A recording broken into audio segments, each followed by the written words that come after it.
স্টেটের আর্থিক প্রস্তাবনায় কয়েকটি শর্ত পূরণ না করার অভিযোগ এনে তা বাতিল করে সরকারি কমিটি। এর বিরুদ্ধে Sikder real estate high court writ করলে দরপত্র খুলে দেখতে কমিটিকে নির্দেশ দেন আদালত।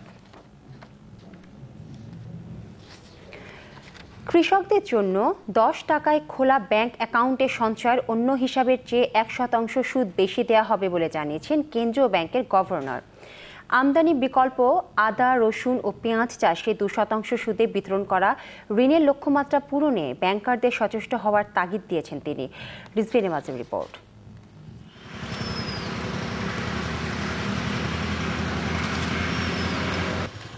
আদা, হলুদ, রসুন, পেঁয়াজ, ভোজ্য তেল এবং মশলা আমদানিতে বছরে খরচ হয় প্রায় 12,500 কোটি টাকা। রাষ্ট্রীয় কোষাগারের বিদেশি মুদ্রা সাশ্রয়ে আমদানি বিকল্প ফসল চাষে কৃষককে আগ্রহী করে তুলতে সহজ শর্তে মাত্র 2% সুদে ঋণ চালু করেছে বাংলাদেশ ব্যাংক। এবছর আগ্রহী কৃষকদের দেয়া হবে 96 কোটি টাকা, কিন্তু অর্থবছরের 6 মাসে বিতরণ করা গেছে মোটে 16 কোটি টাকা। ঋণদান জোরদার করতে রাষ্ট্রায়ত্ত ব্যাংকের প্রধান নির্বাহীদের সঙ্গে বৈঠকে দিক নির্দেশনা দিয়েছেন গভর্নর। সবগুলো ব্যাংক মিলে তারা কিছু ক্লাস্টারে বিশেষ বিশেষ ঋণের ব্যবস্থা করবেন। এই সময়টা যাচ্ছে আদা এবং হলুদের চাষের জন্য, তারা বিশেষভাবে উদ্যোগ নেবেন যে আদা, রসুন, হলুদের জন্য যেন তারা বিশেষভাবে এই সময়টায় তারা ব্যয় করেন। 2% হারে ঋণের পাশাপাশি 10 টাকায় খোলা 91 লাখ ব্যাংক হিসাব সচল রাখতে ব্যাংকারদের আন্তরিক হতে বলেছেন গভর্নর। কিন্তু শুধু অ্যাকাউন্ট খুলে বসে থাকলেই তো এই সেবাটা হবে না। এই সেবাটাকে দিতে হলে পরে এই অ্যাকাউন্টগুলোকে সচল করতে হবে। আমি শুনে খুশি হয়েছি যে কৃষি ব্যাংক এবং আরো দু একটি ব্যাংক ইতিমধ্যেই অ্যাকাউন্টগুলোকে সচল করবার চেষ্টা করেছেন এবং তারা জানিয়েছেন যে তাদের এই অ্যাকাউন্ট দিয়ে সঞ্চয় হচ্ছে, তাদের এই অ্যাকাউন্টের রেমিটেন্স আসছে এবং তাদের এই অ্যাকাউন্ট দিয়েই কৃষি ঋণ বিতরণ করা হচ্ছে। বৈঠকে জানানো হয় 12,600 কোটি টাকার কৃষি ঋণ বিতরণের লক্ষ্যমাত্রার বিপরীতে এ পর্যন্ত 5,040 কোটি টাকা বিতরণ করা গেছে। রিজভি নেওয়াজ, চ্যানেল আই, ঢাকা। সাফল্য ব্যর্থতা মিলিয়েই পূর্ণ হলো মহাজোট সরকারের 2 বছর। এই সরকারের কোনো কোনো পদক্ষেপের প্রশংসা করলেও সমালোচনা করতেও ছাড়েনি সাধারণ মানুষ। ক্ষমতাসীন দল মনে করে সরকার শতভাগ সফল না হলেও আন্তরিক, আর বিরোধী দলের দাবি এই সরকার ব্যর্থ। মহাজোট সরকারের দ্বিতীয় বর্ষপূর্তিতে ক্ষমতাসীন দল, বিরোধী দল এবং সাধারণ মানুষের মূল্যায়ন তুলে ধরছে নীলাদ্রি শেখর। গণতন্ত্রের দ্বিতীয় অভিযাত্রায় মহাজোট সরকার পার করছে 2 বছর। মহাজোটকে বিপুল বিজয় এনে দিয়েছে জনগণ, তাই এই সরকারের কাছে তাদের প্রত্যাশা অনেক।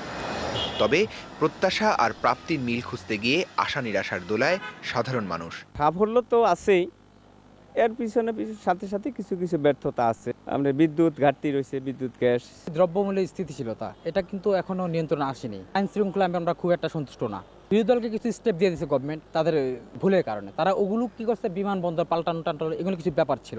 যুদ্ধাপরাধীদের বিচার, তারপরে বঙ্গবন্ধু শেখ মুজিবুর রহমান হত্যার বিচার, এটা ভালো কাজ। তারপর আমাদের যে ডিজিটাল বাংলাদেশ গড়ার যে লক্ষ্য, এটাও একটা ভালো কাজ। আমার কাছে মনে হয় সরকার চেষ্টা করছে। জনগণের এমন মূল্যায়নের সঙ্গে প্রধান বিরোধী দল জুড়ে দিয়েছে ব্যর্থতার দীর্ঘ তালিকা। পার্লামেন্টে এমন একটা অবস্থা সৃষ্টি করেছে যে পার্লামেন্টে বিরোধী দল যাওয়াটাকে সম্মানজনক মনে করছেন না। মিথ্যা মামলা দেওয়া হচ্ছে। ঢাকা শহরের যে যানজট, সেই যানজট নিরসনের কোনো রকমের বাস্তব পদক্ষেপ সরকার এখন পর্যন্ত নিয়েছে বলে আমাদের জানা নেই। জিনিসপত্রের দাম হু হু করে বাড়ছে। অন্যদিকে আইন শৃঙ্খলা পরিস্থিতির চরম অবনতি। আমরা এই 2 বছর দেখলাম যে তাদের যে সমস্ত প্রতিশ্রুতিগুলো ছিল তারা একটাও পালন করতে পারেনি।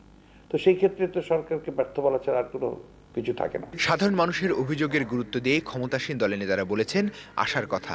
সফলতা এবং ব্যর্থতা এর কিন্তু এই অঙ্কটা এই মুহূর্তে কোনো উপসংহারে উপনীত হওয়া যাবে না। উত্তরাধিকার কিছু সমস্যা নিয়ে এখানে এসে কতগুলো বিষয় মোকাবিলা করতে হয়েছে।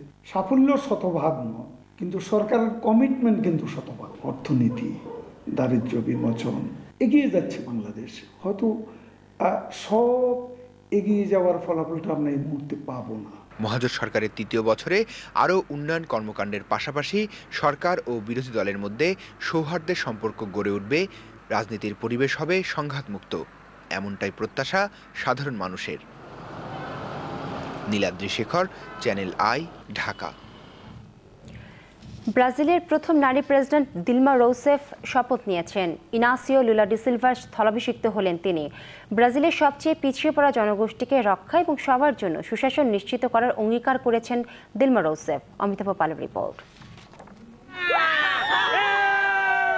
চারদিকে সাজ সাজ রব, সবার একই প্রতীক্ষা, কখন আসবে সেই মাহেন্দ্রক্ষণ। ব্রাজিলের ইতিহাসে প্রথম নারী প্রেসিডেন্ট দিলমা রোসেফ শপথ নেবেন, পূরণ করবেন তাকে ভোট দেয়া মানুষের স্বপ্নসাধ।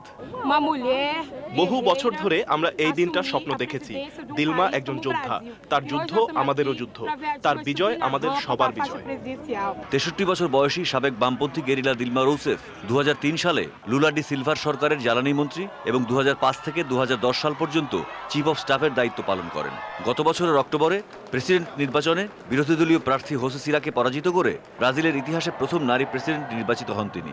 প্রেসিডেন্ট প্রাসাদের শপথ গ্রহণ অনুষ্ঠানে আসার সময় 70,000 মানুষ জড়ো হয়ে অভিবাদন জানায় তাকে। দিলমার সঙ্গে শপথ নেন vice president Michael Temer. cumprir a Constituição, observar as leis, promover o bem geral do povo brasileiro.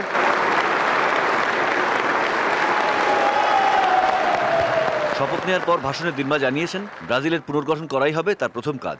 দিলমা রোসেফের সময়ে 2014 সালের বিশ্বকাপ ফুটবল এবং 2016 সালের অলিম্পিক আয়োজন করবে ব্রাজিল। অমিতাভ পাল, চ্যানেল আই। যাচ্ছে ইস্টার্ন ব্যাংক বিরতিতে এবং ফিরে এসে থাকছে চ্যানেল আই এর হৃদয়ে মাটি ও মানুষের আয়োজনে কৃষকের ক্রিকেট বিশ্বকাপ। আজ ময়মনসিংহের চর পুলিয়ামারীতে উৎসবের আমেজ।